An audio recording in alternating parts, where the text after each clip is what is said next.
सो इस वीडियो में हम बहुत important exemption of capital gain discuss करेंगे। Section 54F। ये सेक्शन 54F कब अप्लाई होगा? whenever there is long term capital gain from the sale of any asset other than the residential house। आपने कोई भी एसेट सेल किया, it can be jewellery, it can be debentures, it can be any plot of land, but residential house नहीं होना चाहिए। उसको आपने cell किया और वहाँ से आपको लॉन्ग टर्म कैपिटल गेन आया। वैसे तो 54 सेक्शन की सारी एग्जाम्पशंस ही लॉन्ग टर्म कैपिटल गेन में अवेलेबल होती हैं, but specifically we are discussing section 54F। तो जब भी आप किसी क्वेश्चन में देखेंगे असेसी ने कैपिटल एसेट सेल किया बट वो रेजिडेंशियल हाउस नहीं है, कोई और एसेट सेल हुआ और उससे उसको लॉन्ग टर्म कैपिटल गेन हुआ। अब ये जो उसके पास मनी आई एसेट को सेल करके, उसने उस सेल कंसिडरेशन को री इन्वेस्ट कर दिया एक और रेजिडेंशियल हाउस में। इट मीन्स पहले रेजिडेंशियल हाउस सेल नहीं करा, कुछ और सेल किया, बट उसने अब जो मनी इन्वेस्ट करी है उस पैसे को कहाँ इन्वेस्ट करा है? एक नए रेजिडेंशियल हाउस में। या तो उसने परचेज किया वो रेजिडेंशियल हाउस या फिर उसने कोई रेजिडेंशियल हाउस कंस्ट्रक्ट किया। So the point is any asset is being sold other than residential house but money is invested in a house which is residential। और ये जो हाउस में आपने मनी इन्वेस्टमेंट किया, it can be invested with in 3 years. It means जो आपने cell करी है एसेट उससे 1 साल पहले या विद इन 2 ईयर्स। अगर कंस्ट्रक्शन है तो 3 ईयर्स के within. So if these conditions are satisfied so assessee can claim deduction of section 54F। अब अगर आपके पास कैपिटल गेन सफिशेंट अमाउंट में अवेलेबल है, इट मीन्स जितनी आपने इन्वेस्टमेंट करी वो ग्रेटर आती है नेट सेल कंसिडरेशन से। So we will see in the question कि आपने जो नया रेजिडेंशियल हाउस लिया वो कितने का है, उससे हम कंपेयर करते हैं जितना आपने सेल कंसिडरेशन कमाया किसी कैपिटल एसेट को सेल करके। फॉर एग्जाम्पल आपने ज्वेलरी सेल करी, वो 5 लाख रुपीज़ की थी, अब उसको पैसे को आपने नए घर में इन्वेस्ट कर दिया। सो आपको देखना पड़ेगा कितना इन्वेस्ट किया। अगर हमने 4 लाख इन्वेस्ट किया तो there will be different story, but अगर आपने पूरा का पूरा अमाउंट इन्वेस्ट कर दिया या फिर ज़्यादा इन्वेस्ट करा तो full long term capital gain will be exempted. So we will be comparing in the question कितना आपने इन्वेस्टमेंट किया in the new house with the capital asset sold उसकी सेल कंसिडरेशन से। अगर इन्वेस्टमेंट ज़्यादा होगा then sale consideration full LTCG will be exempted. But अगर यही इन्वेस्टमेंट जो आपने हाउस में करी वो कम है then the sale consideration, if I say jewellery बिकी है 5 लाख की और आपने इन्वेस्टमेंट किया 3 लाख का नए घर में, तो वहाँ पर आपको प्रोपोर्शनेट एग्जम्पशन मिलेगी। और उस प्रोपोर्शनेट एग्जम्पशन के लिए हम ये फॉर्मूला लगाएंगे, LTCG divided by sale consideration into balance LTCG। So now this exemption will be applicable only and only when a part of the asset is reinvested in the residential house। Now अब इसके साथ के हम कुछ important questions जो हैं we will see that one by one।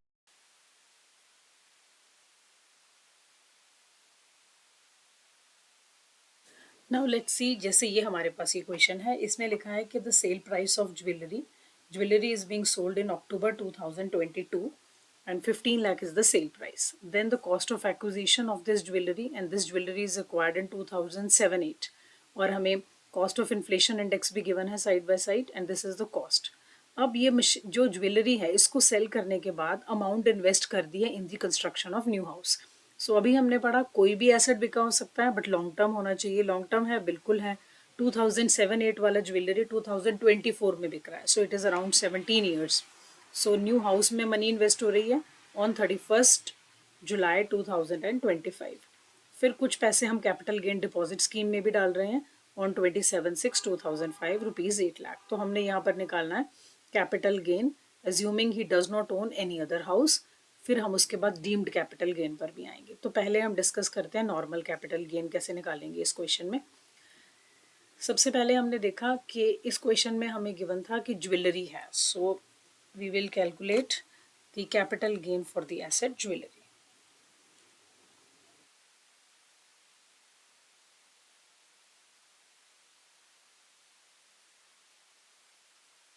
Jewellery के लिए सेल कंसिडरेशन गिवन था और ये भी गिवन था कि हमने ज्वेलरी को अक्टूबर 2024 में सेल करा।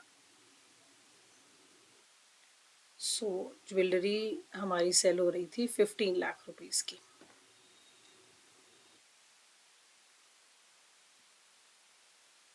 You can see jewellery 15 lakh and October 2024 में ही दिख रहा है. सो इसमें से अब अगर कोई एक्सपेंसेस होते तो हम माइनस करते, but I can not see any expenses on transfer in the question. So this is nil. So 15 lakh जो है यही हमारा नेट सेल कंसिडरेशन आ गया. अब इसमें से हमने माइनस करना था कॉस्ट ऑफ एक्विजिशन. वैसे हम इंडेक्स्ड कॉस्ट ऑफ एक्विजिशन करते बिकॉज 2007-8 की ज्वेलरी है, but I can see in the question कि अक्टूबर 2024 में सेल हुआ. तो हमने ये एबॉलिशन ऑफ इंडेक्सिंग वाला वीडियो देखा है. उसमें हमने किया था कि अगर कोई भी ऐसे 23 जुलाई के बाद बिका है इन दिस ईयर 2024, देन उस पर इंडेक्सिंग नहीं होती है. सो इस पर हम इंडेक्सिंग नहीं करेंगे. You can go through the video abolition of indexing. So इसमें हम डायरेक्टली लिखेंगे minus cost of acquisition. Cost of acquisition that was given in the question in the year 2007 it was 2,40,000. So यहाँ से हमारे पास net answer long term capital gain आ जाता है 12,60,000. Now I have seen section 54F apply हो रहा था because jewellery बिक रही है और एक नया हाउस खरीदा जा रहा है. सो अब हम यहाँ पर लिखेंगे less exemption under section 54F. अब इसके लिए हमने जैसे अपनी पीडीएफ में देखा, जस्ट वी हैव सीन कि हमें इसके लिए कंपेयर करना पड़ेगा. If amount invested is greater than net sale consideration तो सारा long term capital gain exempt हो जाता है. नाउ लेट्स सी, इस क्वेश्चन में अमाउंट इन्वेस्टेड को कंपेयर करेंगे हम with the sale consideration. Now amount invested, नए घर में कितने पैसे हमने इन्वेस्ट करे. पॉइंट नंबर 3 में लिखा हुआ था कि हमने 6 लाख रुपीज़ इन्वेस्ट करे प्लस 8 लाख रुपए नेक्स्ट लाइन में लिखा हुआ है कि गोल्ड डिपॉजिट स्कीम में भी लगाए हैं हमने. तो we can say 14 lakh rupees has been invested. तो यहाँ पर अगर मैं अपनी सेल कंसिडरेशन को देखूँ, ये मुझे क्वेश्चन में दिख रहा है 15 lakh. So amount invested is less then 14 lakh is less then the sale consideration. तो जब अमाउंट इन्वेस्टेड ग्रेटर होती तो मैंने ये पूरा का पूरा एग्जम्प्ट कर देना था 14 लाख, बट 14 लाख है ही नहीं. और I have to compare this amount invested with the sale consideration. So I have seen 14 lakh is less than. So जब ये लेस होगा, amount of investment is less than sale consideration, तो मुझे प्रोपोर्शनेट एग्जम्पशन मिलेगी इस फॉर्मूला के accordingly. So now we will apply this formula for 54F. अब ये क्या है formula? Formula is long term capital gain divided by sale consideration into amount invested. Very simple formula. अब लॉन्ग टर्म कैपिटल गेन हमारा आया था 12,60,000 का into amount invested. मैंने कितनी अमाउंट इन्वेस्ट करी है? 6 लाख की अमाउंट इन्वेस्ट करी है. इसको स्टेप बाय स्टेप करेंगे. पहले 6 लाख जो हमने नए घर में अभी लगा दिया, पहले उसकी एग्जम्पशन देंगे because capital gain deposit scheme में पैसे बाद में इन्वेस्ट हुए हैं. सो यू कैन सी कि हम स्टेप बाय स्टेप चलेंगे. Divided by sale consideration. Sale consideration question में थी 15 लाख की. सो इसको हम कैलकुलेट करें. So it comes out to be 5,04,000. अब ये एग्जम्पशन है तो माइनस कर दिया 7 लाख एंड 56,000.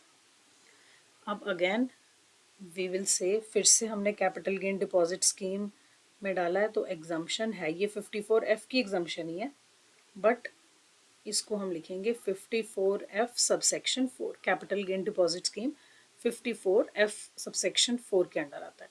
सो अब कैपिटल गेन डिपॉजिट स्कीम में क्वेश्चन में गिवन है 8 लाख रुपीज़ इन्वेस्ट हुए, सेम इसी तरह से निकालेंगे. ठीक है, तो कैपिटल गेन कितना था? 12,60,000 का, जैसे हमने ऊपर निकाला, into amount invested is 8 lakh upon sale consideration is 15 lakh. Just we are putting it 2 times. है वही फॉर्मूला. You can see the same thing we are putting. 12,60,000 भी वही है, 15 लाख भी वही है, बस अमाउंट ऑफ इन्वेस्टमेंट यहाँ पर चेंज हो गया. सो इसको हम कैलकुलेट करते हैं. So this comes out to be 6,72,000. So यहाँ से मेरे पास taxable long term capital gain निकल कर आ जाएगा. दोनों का difference is 84,000. So this is long term capital gain. So अगर क्वेश्चन यहीं तक होता पॉइंट 4 तक तो this would have ended over here. But next C लिखा हुआ है compute taxable capital gain assuming that he does not own any other house. Fine. Compute deemed capital gain if he is able to invest only ₹5 lakh out of the money deposited in capital gain deposit scheme. अब देखो capital gain deposit scheme में हमने पैसे रखे। अब ये deposit scheme क्या होती है, for this you can go through exemption under section 54, वो वीडियो आप देख सकते हो। कैपिटल गेन डिपॉजिट स्कीम में अगर आप देखो, इसके अंडर कैपिटल गेन जब डिपॉजिट स्कीम में, तो हमने प्रॉमिस करा कि हमने 8 लाख रुपए रख लिए। अब इस 8 लाख को विद इन 3 ईयर्स यूज करना होता है हमें। सो बट वो कह रहा है कि मैं इसमें से 5 लाख रुपीज ही यूज कर पाया, राइट। तो कितनी रुपीज हम यूज नहीं कर पाए, 3 लाख रुपीज। तो इसको हम कहते हैं amount unutilised from the capital gain deposit scheme. Capital gain deposit scheme, ये अमाउंट है जो वो अनयूटिलाइज्ड है। तो मतलब 3 लाख की हमने एग्जम्पशन तो क्लेम कर ली थी, बट ये 3 लाख जो है एक्चुअली आपने यूज ही नहीं करा, तो कैपिटल गेन डिपॉजिट स्कीम के अंडर एग्जम्पशन नहीं मिलनी चाहिए थी। सो 3 साल तक हम वेट करते हैं। 3 साल मतलब अब जैसे करंट प्रीवियस ईयर है 24-25, सो 25-26, 26-27 एंड 27-28। तो 27-28 जैसे ही मेरा थर्ड ईयर कंप्लीट है, उसमें क्या है, ये आपको टैक्स लग जाएगा। I can say in the assessment year 28-29 ये असेसमेंट ईयर होगा, और प्रीवियस ईयर होगा 27-28। तो 24-25 में हमने प्रॉमिस किया कि हम करेंगे, 25-26 निकल गया, 26-27 निकल गया, तो 27-28 में आपको ये deemed long term capital gain के ऊपर टैक्स देना पड़ेगा। कितनी अमाउंट जो आपने अनयूटिलाइज करी, 3 लाख, पूरी 3 लाख पर नहीं, जैसे हमने प्रोपोर्शनेट एग्जम्पशन ली थी वैसे ही हम इसका जो है प्रोपोर्शनेट टैक्स लगाएंगे। तो 3 लाख जो हमारा आया था, ये 3 लाख आया था व्हेन वी प्रॉमिस्ड 8 लाख था टोटल। उसमें से मैंने 672,000 की एग्जम्पशन क्लेम कर ली थी। तो अब मैं निकालूंगी 3 लाख के पीछे वो कौन सी एग्जम्पशन थी जो क्लेम हो गई थी। So this was the exemption asked जब हमने 8 लाख का कैपिटल इन्वेस्ट करा था। तो यूनिटरी मेथड लगाकर ये मैंने 3 लाख के अकॉर्डिंग निकालना है कि कितनी अमाउंट है। So this comes out to be 2,52,000। ये बन जाएगा मेरा deemed capital gain and it will be taxable in the previous year 27-28। So एक ये सिंपल क्वेश्चन है 54F का। Now let's move on to another question of section 54F। Another question in front of you. इसमें आप देखोगे अब 54F तो लगेगा ही लगेगा, और भी हमारी एग्जम्पशंस जो हैं जैसे 54, 54EC जो इंपॉर्टेंट वाली एग्जम्पशंस हैं वो भी इसमें अप्लाई होंगे। Now see this question, mister G submits the following information about sale of asset during previous year 24-25। 3 assets हैं, एक रेजिडेंशियल हाउस, एक प्लॉट है, प्लॉट का मतलब हमारी वेकेंट लैंड है एक तरह से, एंड लिस्टेड डिबेंचर्स। और इन सबकी आपको acquisition, date of sale, cost of acquisition, sale price, और नीचे बताया अब इस मनी का आपने क्या किया सेल करने के बाद।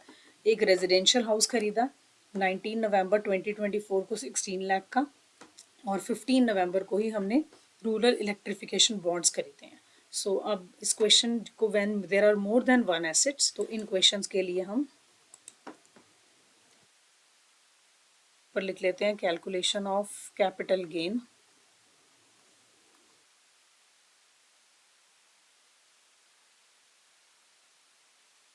of Mr. G. Now we have 3 assets, so we will make 3 columns side by side instead of making one by one. सबसे पहले हमारे पास है रेजिडेंशियल हाउस,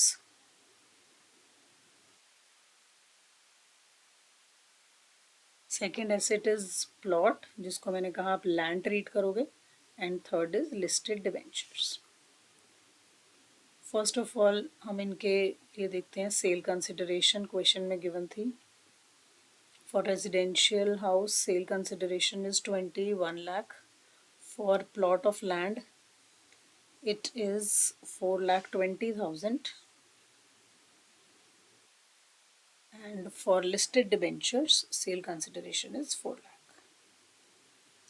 इसमें से हम माइनस करते हैं expenses on transfer और sale. In this question, I cannot see any expenses.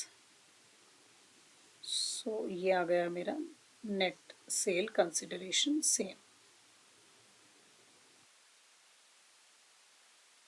Next comes, अब हमें चेक करना है कि लॉन्ग टर्म है कि शॉर्ट टर्म है। अगर आप रेजिडेंशियल हाउस में देखेंगे, रेजिडेंशियल हाउस 2002 में ख़रीदा था, और अब 24 है, so it's been 22 years, so indexing होनी है। So indexed cost of acquisition, residential house के केस में हाउस की वैल्यू है 4,10,000 की। अभी का हमारा करंट CII 363 है, and if you look at that 21 22 we all remember कि इसमें जो है 100 हमारा काम करता है ये इंडेक्स। तो ये जब हम कैलकुलेट करते हैं it comes out to be 14,88,300।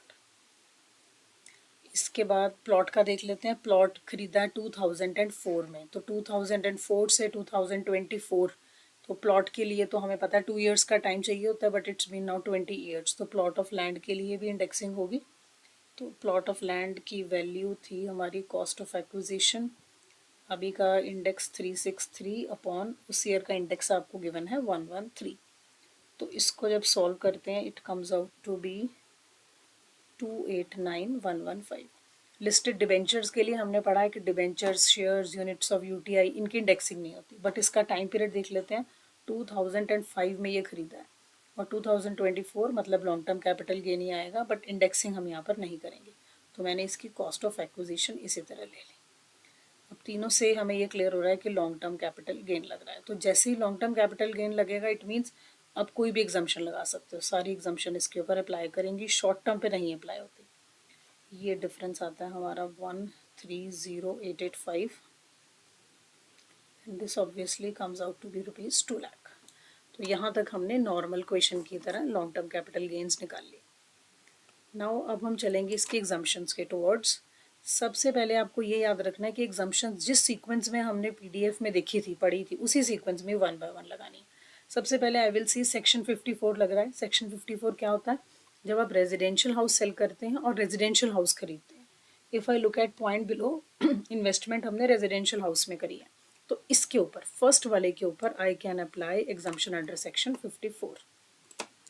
तो यहाँ से हम शुरू करेंगे लेस exemption under section 54। अब वी हैव 6,11,700। तो अभी प्लॉट ऑफ लैंड में मनी इन्वेस्टेड है 16 लाख। तो मैंने आपसे उस वीडियो में डिस्कस किया था विच एवर इज लीस्ट मिलता है। तो अगर 16 लाख इन्वेस्ट किया बट है ही कैपिटल गेन इतना, तो यहाँ पर ये मुझे एग्जाम्पशन पूरी की पूरी मिल जाएगी। यहाँ पर अप्लाई नहीं हो सकती एग्जाम्पशन बिकॉज 54 अप्लाई करता है अगर आपने रेजिडेंशियल हाउस बेचा है, ना कि प्लॉट, और लिस्टेड डिबेंचर्स पर भी ये नहीं अप्लाई हो सकती। तो 54 सिर्फ यहीं पर लगेगी। अब मेरे पास कैपिटल गेन में क्या बचा? ये तो हो गया नील, और ये बचा 130,885 and rupees 2 lakh. Next 54B question में नहीं है, वो एग्रीकल्चरल लैंड के लिए होती है, तो हमने एग्रीकल्चरल लैंड ना बेचा ना उसमें मनी इन्वेस्ट करी।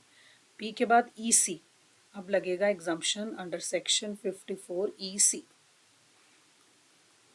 EC क्या होती है कि अगर आपने लैंड, बिल्डिंग या दोनों बेची और उस पैसे को आपने बॉन्ड्स में लगा दिया। क्या कोई बॉन्ड्स हैं? येस, आई कैन सी 15 नवंबर को बॉन्ड्स में मनी इन्वेस्ट हुई है। तो आप ये देखोगे रेजिडेंशियल हाउस तो खत्म हो गया, प्लॉट, प्लॉट का मतलब मैंने आपको कहा था ये लैंड की तरह ही है। इट मीन्स ये आप यूज़ कर सकते हो EC के लिए, लिस्टेड डिबेंचर्स को नहीं कर सकते। अगर आप EC की एग्जाम्पशन को ध्यान से पढ़ोगे, वहाँ हमने लिखा है सिर्फ आपने लैंड, बिल्डिंग या लैंड एंड बिल्डिंग सेल किया हो और उस मनी को आपने बॉन्ड्स में लगाया हो, तो मतलब इसमें मैं वो डिडक्शन क्लेम कर सकती हूँ। और उसके लिए भी था कि विद इन 6 मंथ्स आपने जो है ये मनी लगानी है। तो अगर आप देखोगे कि ये प्लॉट किस दिन सेल हुआ है, ये प्लॉट हमारा सेल हुआ है 17 मई 2024 को। तो 6 मंथ्स मतलब नवंबर तक हम इसको मनी को इन्वेस्ट कर सकते हैं।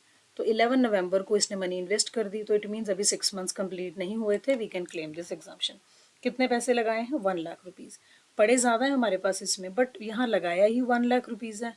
सो यहाँ पर भी सेम रूल अप्लाई करता है, विच एवर इज़ लीस्ट। तो मैंने 1 लाख रुपीज़ यहाँ से EC के लिए निकाल लिया। यहाँ पर EC अप्लाई नहीं करता।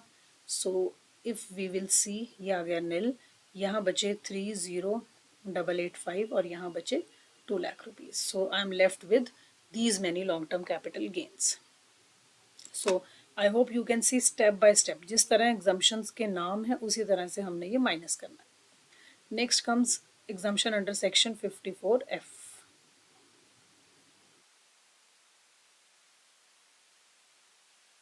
अब 54F में हमने पढ़ा कोई भी एसेट बेचा हो, लॉन्ग टर्म कैपिटल गेन आया हो, हमें तीनों एसेट से लॉन्ग टर्म ही आया था। कोई भी एसेट, ये प्लॉट भी कोई भी एसेट है और लिस्टेड डिबेंचर्स भी, रेजिडेंशियल हाउस नहीं। तो फर्स्ट वाले में तो वैसे हमारे पास है नहीं पैसे, ये दोनों हैं, इन दोनों को हम यूज़ कर सकते हैं। अब क्वेश्चन अराइज होता है किसको पहले करें किसको बाद में करें। तो इसके लिए भी आपको एक परसेंटेज बनानी पड़ेगी वर्किंग नोट में। इसको कहते हैं percentage of LTCG to sale consideration.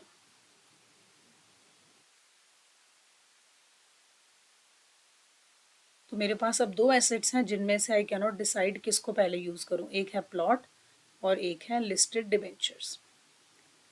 तो हमें कैपिटल LTCG जो ऊपर आया था वो हमें देखना है, लॉन्ग टर्म कैपिटल गेन। ये जब मैंने एग्जम्पशंस शुरू करने से पहले का कैपिटल गेन चेक करना है। तो ये आया था 130,885 और प्लॉट की सेल कंसिडरेशन है 4,20,000। तो ये मेरी रेशो बनेगी LTCG was 130,885 divided by sale consideration थी 4,20,000 इंटू 100। तो ये आप देखोगे this comes out to be 31.16%। Same I will do with the listed debenture. Listed debenture में 2 लाख था और सेल कंसिडरेशन 4 लाख की थी। सो इसकी भी रेशो बनाएंगे, LTCG ऊपर, सेल कंसिडरेशन नीचे, into 100। So this you will see 50%। तो जो बड़ा है उसको फर्स्ट प्रेफरेंस, जो छोटा है उसको सेकंड प्रेफरेंस। अगर 3 एसेट्स होती मैं ऐसे प्रेफरेंस लगा लेती। इट मीन्स पहले आपने लिस्टेड डिबेंचर्स को यूज़ करना है फर्स्ट नंबर पे फॉर 54F, फिर प्लॉट को यूज़ करना है सेकेंड नंबर पे for 54F। As I have said 54F कहाँ लगती है, कोई भी एसेट बेचा हो बट खरीदा रेजिडेंशियल हाउस हो। तो कोई भी एसेट मीन्स ये दोनों एसेट्स क्वालिफाई करती हैं। तो अब पहले मैं प्लॉट के लिए देखूंगी। अब मुझे फिर से चेक, सबसे पहले सॉरी लिस्टेड डिवेंचर्स के लिए देखूंगी। अब लिस्टेड डिवेंचर्स को जब चेक करना है तो वही वाला पॉइंट हमें चेक करना है कि हमने इन्वेस्टमेंट कितनी करी है और सेल कंसिडरेशन कितनी है। क्या मुझे फॉर्मूला लगाने की ज़रूरत है या नहीं वो मुझे चेक करना है। Now see the amount of investment कितनी है। अब इन्वेस्टमेंट थी घर में 16 लाख रुपए, ये हमने, बट इसमें से 54 के अंडर हम ये 6,11,700 एग्जाम्शन क्लेम कर चुके हैं। रेजिडेंशियल हाउस में इन्वेस्टमेंट थी 16 लाख की, बट उसमें से 6,11,700 पहले ही क्लेम हो चुका है। तो 9,88,300 इन्वेस्टमेंट की अमाउंट है। और लिस्टेड डिवेंचर की बात कर रहे हैं तो सेल कंसिडरेशन थी इसकी 4 लाख। तो now you can C investment is greater than sale consideration. तो मतलब full LTCG of long term capital gain will be exempted. ये हमने यहाँ पे देखा था कि जैसे ही आपकी इन्वेस्टमेंट बड़ी आएगी सेल कंसिडरेशन से तो फुल LTCG एग्जम्प्ट हो जाएगा। सो अब हम क्या करने लगे हैं, डिबेंचर्स के केस में अब ये 54F जो लगेगा इट मीन्स पूरा का पूरा 2 लाख का 2 लाख मेरा 54F में क्वालिफाई कर जाएगा। तो ये भी बच गया निल। ये तो पहले ही निल था। अब हमारा रह गया प्लॉट ऑफ लैंड। इसके लिए भी चेक करते हैं। प्लॉट ऑफ लैंड के लिए सेकेंड प्रेफरेंस हमने दी थी प्रायोरिटी के अकॉर्डिंगली प्लॉट ऑफ लैंड। इसमें अब हम चेक करेंगे इन्वेस्टमेंट कंपेयर करेंगे with the sale consideration. Investment कितना बचा, अब देखो यहाँ ऊपर इन्वेस्टमेंट बचा था 9,88,33। ओके, उसमें से ये हमने जो है 4 लाख का इन्वेस्टमेंट, ये जो है एग्जाम्पशन क्लेम करा 2 लाख का, बट इन्वेस्टमेंट हमें कितने पैसे कितने आए थे 4 लाख। तो मतलब इसको सेल करके मेरे पास 4 लाख रुपीज़ आए हुए हैं। तो इट मीन्स अब मेरा amount of investment is this 5,88,300 का। बट अब sale consideration, plot of land की सेल कंसिडरेशन देखो कितनी थी 4,20,000। सेल कंसिडरेशन आ गई 4,20,000। क्या इन्वेस्टमेंट ग्रेटर है, यस ग्रेटर है। तब जब भी ये ग्रेटर होता है तो फुल LTCG एग्जाम्प्ट होता है, कोई फॉर्मूला की ज़रूरत नहीं होती। तो यहाँ पर भी आपने क्या करना है, प्लॉट के केस में फुल का फुल जो है आपने एग्जाम्प्ट कर देना। ये आ गया 54F में 30,885। तो कुछ भी ऐसा नहीं है जिसके ऊपर हमें अब टैक्स पे करना है, सारा का सारा LTCG क्या है हमारा एग्जम्प्टेड हो गया है। अगर यहीं पर इन्वेस्टमेंट की अमाउंट जो है वो कम आ रही होती फिर हमें वहाँ पर फॉर्मूला अप्लाई करना था। उसके लिए भी हमें एक लास्ट एग्जाम्पल देख लेते हैं. Now have a look at this example. Mr. X owns two residential houses, one in Ludhiana and one at Chandigarh.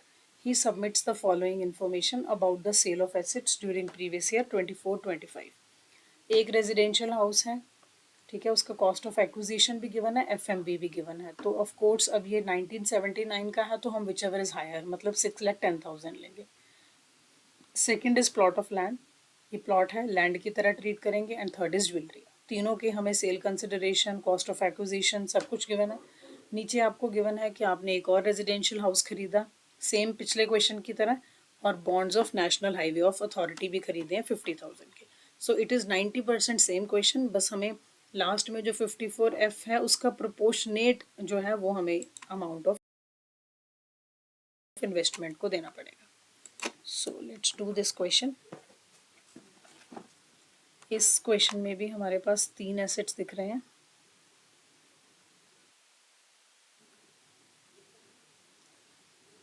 First asset is same residential house. Second asset is plot and third asset is jewellery. Now quickly let's do. सबसे पहले हमें sale consideration. Residential house की sale consideration given है 25 lakh, plot की given है 12,90,000 और jewellery की given है 3,30,000. एक्सपेंसेस कोई है नहीं, so I am not writing here. You can write expenses हैं minus indexed cost of acquisition. तो सबसे पहले रेजिडेंशियल हाउस के लिए चेक करते हैं. कॉस्ट ऑफ एक्विजिशन 2 गिवन थी, मैंने आपको बताया था विच एवर इज़ हाईएस्ट वो लेना है. तो 6,10,000. करंट हमारा इंडेक्स है 363 और 2001-2 का लिया तो ये 100 लगेगा. Now if you solve this comes out to be 22,14,300. Plot of land की बात करते हैं तो इसमें आपको कॉस्ट ऑफ एक्विजिशन गिवन है 3,10,000 का और 363 हमारा अब का इंडेक्स है और तब का इंडेक्स है 105. सो प्लॉट ऑफ लैंड की इंडेक्सिंग करने के बाद 10,17,714 आ रहा है. ज्वेलरी की भी इंडेक्सिंग होनी है. 2004 की ज्वेलरी है, 80,000 की ज्वेलरी है, अभी का इंडेक्स है 363 और तब का इंडेक्स है 113. तो ज्वेलरी की कैलकुलेशन करके हमारे पास 256,991. तो तीनों ही लॉन्ग टर्म कैपिटल एसेट्स हैं और तीनों की हमने डेट्स भी चेक कर ली. कोई भी 23 जुलाई के बाद की डेट नहीं है. डेट ऑफ सेल भी चेक करनी है आपने. ये एबॉलिशन ऑफ इंडेक्सिंग वाला पॉइंट मैं डिस्कस कर रही हूँ. तो रेजिडेंशियल हाउस को जब हम ये माइनस करते हैं ये बचता है हमारे पास. प्लॉट ऑफ लैंड को जब माइनस करते हैं 218,286 और ज्वेलरी को जब माइनस करते हैं it comes out to be 73,009. अब मेन जो हमारा पॉइंट है that is related to the exemptions. Last question की तरह करेंगे इसको भी. माइनस एग्जम्पशन सबसे पहले 54 की देंगे. 54 लगती है सिर्फ रेजिडेंशियल हाउस में. तो ये जो हमारा फर्स्ट है this is the only residential house के बदले में रेजिडेंशियल हाउस. जो नया रेजिडेंशियल हाउस है वो 13 लाख का आया, बट 13 लाख की ज़रूरत नहीं है हमें. है नया हाउस 13 लाख का, बट हमारे को 285,700 ही है लॉन्ग टर्म कैपिटल गेन. तो ये यहाँ नहीं लग सकता, 54 यहाँ भी नहीं लग सकता. ये हो गया नील एंड 218,286 और ये हो गया 73,009. अब हम लगाएंगे 54 EC.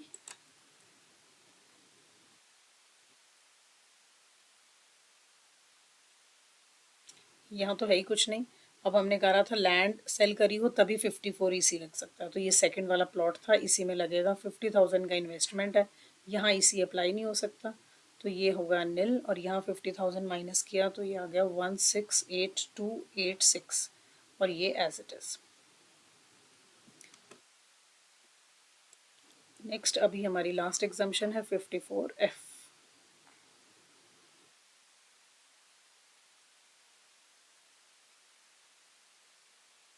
यहाँ नहीं अप्लाई होगा इन दोनों केसेस में because any asset sold and amount invested in the residential house. Residential house अभी पूरा हमने एग्जाम्प्ट नहीं किया.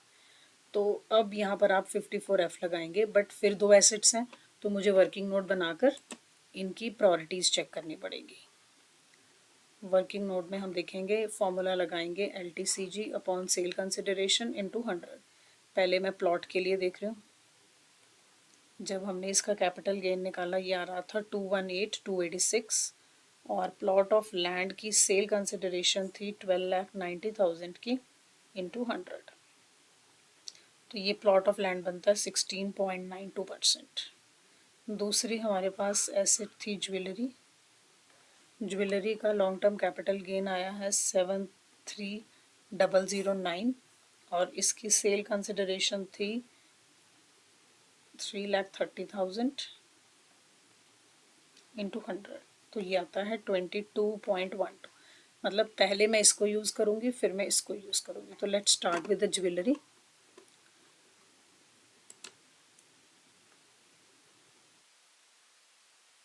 अब ज्वेलरी के केस में हमें अमाउंट ऑफ इन्वेस्टमेंट को कंपेयर करना है विद द सेल कंसिडरेशन। अब कितनी इन्वेस्टमेंट है देखो, टोटल थी हमारे पास 13 लाख का, हमने नया हाउस लिया बट उसमें से ये एग्जाम्प्ट हो चुका है 285,700।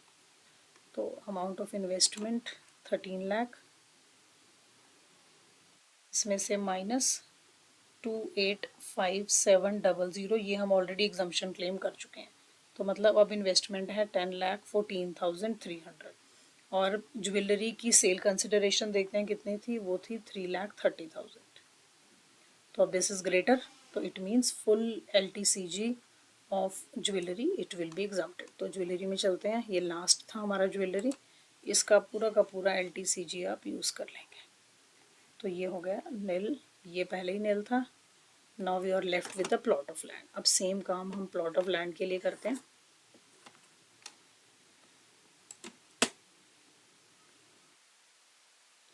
प्लॉट के लिए हम इन्वेस्टमेंट को कंपेयर करेंगे विद द सेल कंसिडरेशन। अब इन्वेस्टमेंट कितनी है देखो, पुरानी इन्वेस्टमेंट थी 10,14,300, इसमें से ज्वेलरी चली गई, ज्वेलरी का सेल कंसिडरेशन था 3,30,000, वो हम इसमें से माइनस कर देंगे।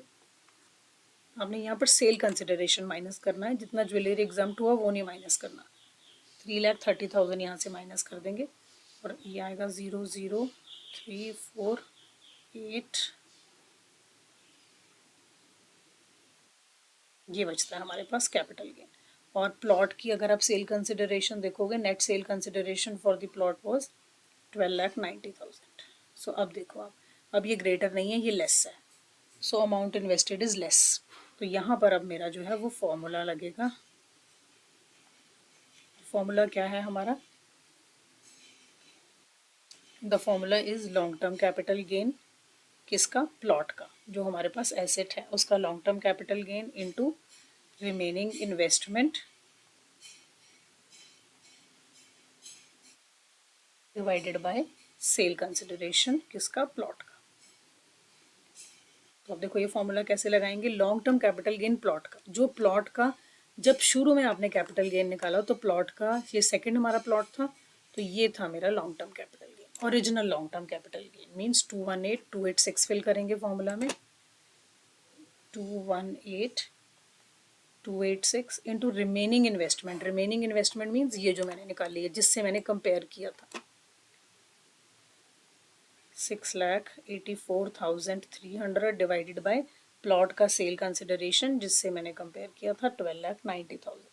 सो दिस इज हाउ आपने जो है ये कैलकुलेट करना है लॉन्ग टर्म कैपिटल गेन। अब जब इसको हम एक बार कैलकुलेट करके देख लेते हैं,